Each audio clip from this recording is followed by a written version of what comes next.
नमस्कार साथियों। आज बात करते हैं टीआरडी के बारे में कि हमारे जो 25 केवी की सप्लाई ओएचई में है वो कहाँ से आती है और कैसे ट्रेन चलती है, उसके बारे में डिटेल से बात करेंगे। तो जो 25 केवी की सप्लाई जो आती है हमारे पास में, ये इलेक्ट्रिसिटी बोर्ड से आती है। बोर्ड हर एक राज्य में अलग अलग रहते हैं। जैसे गुजरात में जीईबी होता है, गुजरात इलेक्ट्रिसिटी बोर्ड। एमपी में एमपीईबी, एमपी इलेक्ट्रिसिटी बोर्ड।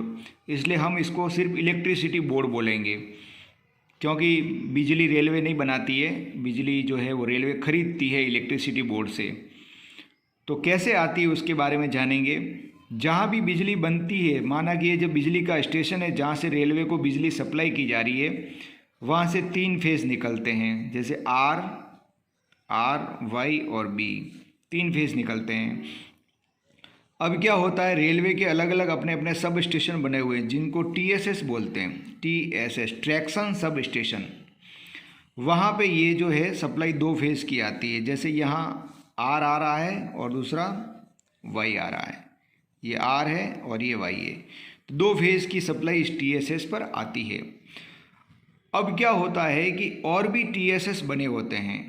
एक टीएसएस मैं यहाँ बना देता हूँ।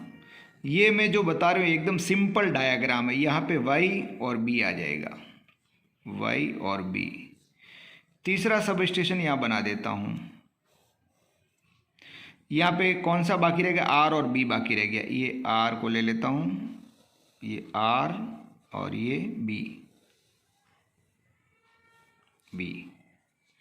ये कैसे रहते हैं, यहाँ ट्रांसफार्मर है, ये ट्रांसफार्मर, इसको मिल जाता है ऐसे। ठीक है। तो हम एक सब स्टेशन की बात करेंगे तो बाकी सब स्टेशन में आप समझ जाएंगे कि कैसे सप्लाई हमारे यहाँ डिस्ट्रीब्यूट होती है। तो एक सब स्टेशन पे आया, ट्रैक्शन सब स्टेशन पे, यहाँ पे इस ट्रांसफार्मर को मिला। यहाँ पे ट्रांसफार्मर की दूसरी वाइंडिंग जो है ऐसे रहती है। इस वाइंडिंग को अर्थ कर दिया जाता है। सभी ये सब ट्रांसफार्मर है यूँ समझिए, और यहाँ पे भी इस प्रकार अर्थ कर दिया गया है।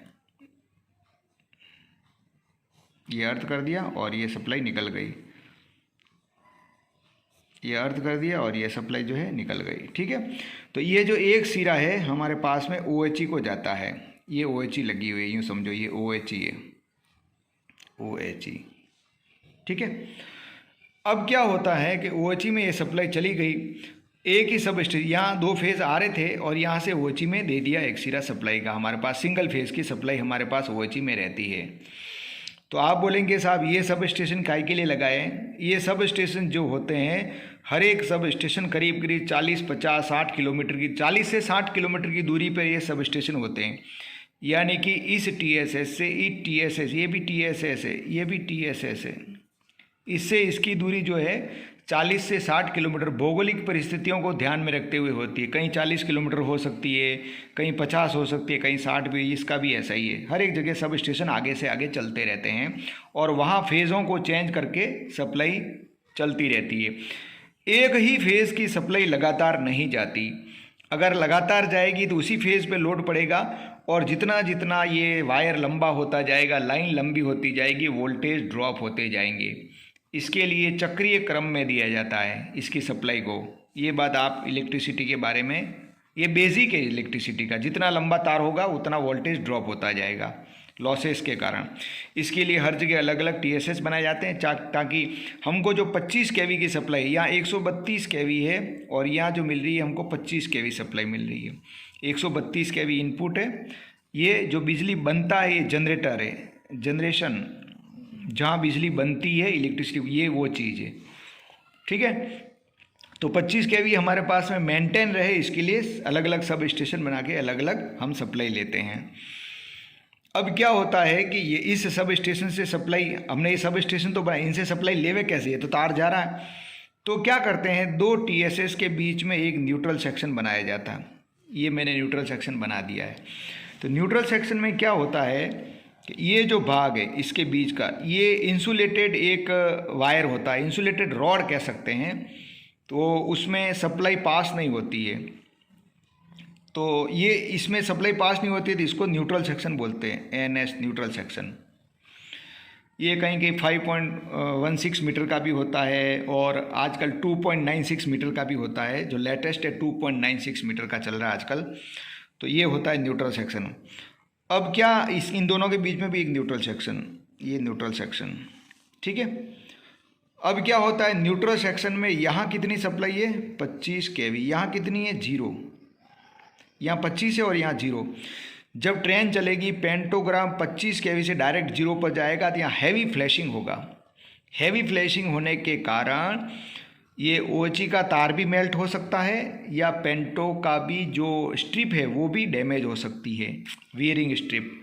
यहाँ भी ऐसे हो सकता है, यहाँ भी आ सकता। तो 25 से 0 लाने के लिए हमारे पास में जो डीजे वैक्यूम सर्किट ब्रेकर दिया हुआ, उस ब्रेकर के द्वारा हम यहाँ पे संबंध को काटते हैं, न कि पेंटो के द्वारा। इसलिए न्यूट्रल सेक्शन में डीजे ओपन करने का आदेश दिया गया है, VCB ओपन करने का आदेश दिया गया है। अगर हम VCB ओपन नहीं करेंगे तो अपने आप तो ओपन हो जाएगा, लेकिन यह हैवी फ्लैशिंग होगा, क्योंकि पेंटो और OHE को ऑन लोड ओपन होने के लिए डिज़ाइन नहीं किया गया है। ऑन लोड डिज़ाइन होने के लिए बनाया गया है VCB को, वैक्यूम सर्किट ब्रेकर को।